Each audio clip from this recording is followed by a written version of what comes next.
Hey there, playing with my faces while I waited for the video to start. Horne-Ellstrom here, documenting my journey as I transitioned from the brick and mortar world to the online world of business over the last couple of years. Sharing what's working, what's not, and what I've done that's worked out really, really well, what I would never recommend anybody do, what I will never do again, things like that. If you have any questions about that, please just direct message me. You can direct message me right on this post, right on this video if you're catching me on Facebook. Otherwise, you have to find me, of course, through other means, through social media or direct messaging on other platforms. But if you're watching me, you're probably wise enough to figure that out. My 6-year-old granddaughter can figure out how to message me and find me on social media, and she's not particularly computer or tech savvy, so I'm sure that you could figure it out as well. So what I want to talk about today, learning a bunch of things, doing a training that I'm trying out in some of my videos, and it's clunky and uncomfortable, but I want to try some of the different techniques and strategies I'm learning about being a better communicator in the other videos that I do every day. I'm not sure I'll try many here, maybe down the road, but for right now, not. I'm just learning them and applying them in my other videos. For example, the daily, our annual challenge this year is to do one thing every day that centers us. And in that, it was talking about ideas today. So I don't think I really used any of the strategies that I'm learning in that particular video. It's like usually 1 to 2 minutes max. So it's a short, quick and dirty thing. I think I will try to add some things in terms of framing how and what and why I do that particular challenge. But I haven't done that yet. Today's was about ideas, which I got a kick out of because I think the older I get, the more ideas I lose. And it was about, you know, the question isn't where ideas come from, but where the heck do they go? Because all of us have, you know, millions and millions of ideas in our lifetime, but how many of them do we actually act upon or implement or do something about, right? Very few. Why? Because we lose them. Where do we lose them? They just kind of flip back. They come in from the universe and they flip back out into the universe. At least that's how it feels for me. I've learned a long, long time ago, if I have an idea or something strikes my fancy and I don't write it down immediately, forget about it, because there's so many things being thrown at us all the time. It's really difficult to pay attention to the ideas that we want to implement, that we want to move forward on, unless we find a way to capture or document them. Part of why I do this particular video every day is to document my journey. What am I doing? What's working? What's not? I would say that improving my communication, improving my confidence, 2 areas that I'm working on this year with coaches, are important. And whether I feel like they're working every day or not, I guarantee that at the end of the year, the culmination of those activities will make me better, a better human being, a better person, a better communicator, a better presenter, and help me to achieve my goals of what it is that I want to accomplish while I'm here on the planet. Because I think those are foundational skills that everybody needs, and we need to be continually improving on them for our entire life. One of the areas I've always thought that I need massive improvement on is listening.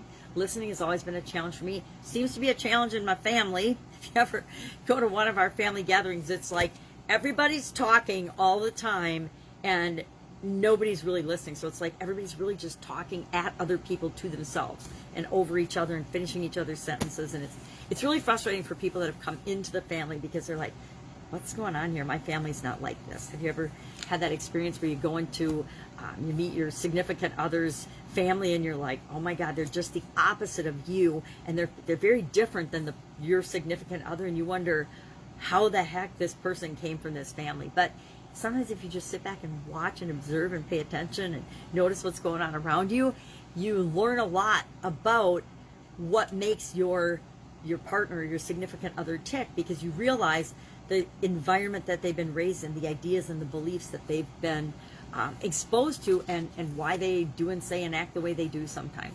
At least I found that really, really valuable. A lot more valuable than trying to ask myself why my spouse did the things that he did, because sometimes I just didn't understand. So, ideas, where do they come from? Where do they go? I thought that was a really good one for our annual challenge to do one thing every day that centers us. All about me, all about you challenge this year. We're a little over halfway through. Actually, today was day 203, so we're booking on through that. It's really interesting. It always feels like it goes so slowly when we first start the challenge, and then all of a sudden seems like for some reason when we hit day 200 for me, something clicks and I realize, oh my gosh, we're over halfway through and we're on the downward spiral, or on the upward spiral to finishing. Because if the goal and the result is to improve an area of our life over the course of a year by doing one little thing every day, by the time we're halfway through, I always get that sense of we're making progress, we're gaining momentum, even if it hasn't felt like it, I know that there's positive changes in my life as a result of doing this. How do I know that? Because I've done it 4 times before, and a lot more than 4 times before, but just 4 times in this format, and it's made massive changes in my life. So ideas were our topic for that challenge today. Our supersize your business idiom today was cut to the chase. And it's really funny. I went to introduce it, and I said something else, and I'm like, and then I quickly tried to tweak in cut to the chase because I said the wrong idiom as part of the introduction sentence. And I'm like, okay, just goes to show you that thousands of videos in, we still make mistakes, right? We're human. That's why I like live video, because you can screw stuff up, you can make mistakes, but you're just being yourself. And that's all the world wants us to be. We just need to be who we really are. And as human beings, guess what? We make mistakes. We say things wrong. We trip over our tongue. We sneeze. We have a cloggy throat. All kinds of things happen. But the platform and the framework makes it okay because it's live. It's just you being you wherever you happen to be making your videos. Me, I hang out with all my stuffed animals. Why? Because I wanted an interesting, creative, funny, fun backdrop. Why? Because I want more fun in my life. I did a whole year challenge to create more fun in my life. This year, all about getting to know ourselves better. So cut to the chase was our idiom today, and I did practice a couple of the things that I've learned in this training during that video. And it was, I'm not gonna lie, super uncomfortable, felt very clunky, very awkward, and I think it's like whenever we learn or do something new, it feels really clunky and really awkward. Now I'll see how it goes over with the people that watch that video and with that particular group of individuals that I serve. And if they say, what the heck, this is the worst video we've ever seen, or if it has nobody watches or it gets a lot of negative feedback, then I'll say, okay, maybe I need to practice this a lot more or find different ways of incorporating the things that I'm learning into different aspects of what I'm already doing. Some of the things I'm learning, a lot of the things positively that I'm learning are things that I have figured out along the way and I just do naturally because they are who I am. And that makes it a whole lot easier. And what I like about this particular training most is that it's about you being who you really are and showing up and sharing parts of you that you didn't ever think would even be important or anyone would ever care about, but they're the most important ways to connect and for people to relate to you. I'm sure when people hear about my background, and it was really interesting because yesterday's training was about how we divorce ourselves from our previous experience, especially when we're doing something new. And it's funny because I knew I was doing it, but I really realized it in this training because when I went from the offline world to the online world, when I went from corporate America to focusing solely on my own businesses, it was this huge push against my past. I didn't want to use, we always automatically use our past experiences, but I just want to separate myself from that corporate life, separate myself from the offline business life, and basically start over and not realize that part of why I can move faster in certain areas is because I've got that 47 years of experience in businesses. I've got that, 25 plus years of corporate experience. Those things that I learned in those environments make it much easier and faster for me to do things in the position that I'm in right now than somebody who is literally just starting out.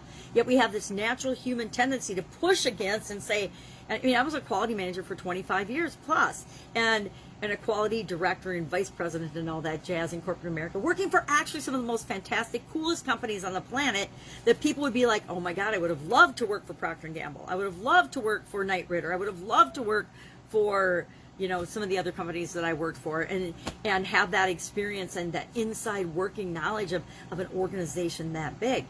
I think when I worked for P&G, they had like 85,000 employees. That was when they were just a baby company before they bought Gillette and all the other things that they've done. So But that's where I got my start. I got my start in this incredible foundation of great training and development for employees, and a love for learning and continuous improvement. I would say I always had a thirst and a love for learning, but my drive to always be better actually came from, in part, the trainings and the things that I was exposed to in my first job in corporate America. I was always doing things on the side, but to figure out how to really systematize and make processes about things and make things automatic and repetitive and get the results that you want, all that came from my first job and work experience. Yep, studied it in college, but actually applied and implemented the things that I learned in Procter & Gamble, the work environment, and then grew from there. And that experience, there's not that many, okay, if there's 85,000 or how many 100,000 people or how many that have worked for Procter & Gamble, but did they have the same experience as I did? Did they get to work with engineering? Did they get to work with all the different departments and divisions? Did they get to travel around the country to interact with different levels and different people in different departments and divisions and organizations of the company? Probably not. So when we try to separate ourselves from all that cool experience that we've had, we forget that that's what makes us, and that's what helps us to have the skills and abilities that make us successful now. So that was one of the biggest lessons learned for me yesterday is, okay, stop forgetting about all the cool things that you are, that other people might actually be interested in, that you might not ever think that they would be interested, and start talking about those things. So I need to start looking for those things, paying attention to them, noticing where I could share something from my past that really doesn't seem applicable to what I'm talking about, but is absolutely 100% totally a great example or a metaphor that other people can relate to, that they might not have had the same experiences that I've had, but they can relate to the metaphor or the lesson learned from the particular experience. So really cool training. I'm really enjoying it. I'm sure I will talk about it more in the future because that's what I do. I learn something and then I share it. I learn something and then I share it. Why? Because if we teach somebody something that we've learned, not only does that mean we actually get it and we understand it and it's a part of us, but it helps other people to learn and to spread the word. It's like, sometimes I think about, why don't we, when we're born and we hit like a certain age, get all these life lessons and universal laws and wisdom and things shared with us somehow? Instead, we get public education or private education in some instances, but we get indoctrinated into whatever culture we're born into. And there's good and bad in everything, right? So there's good things about that, and there's bad things about that we don't even know are bad till we're old enough to make the decisions and choices for ourselves of what fits for us and what doesn't.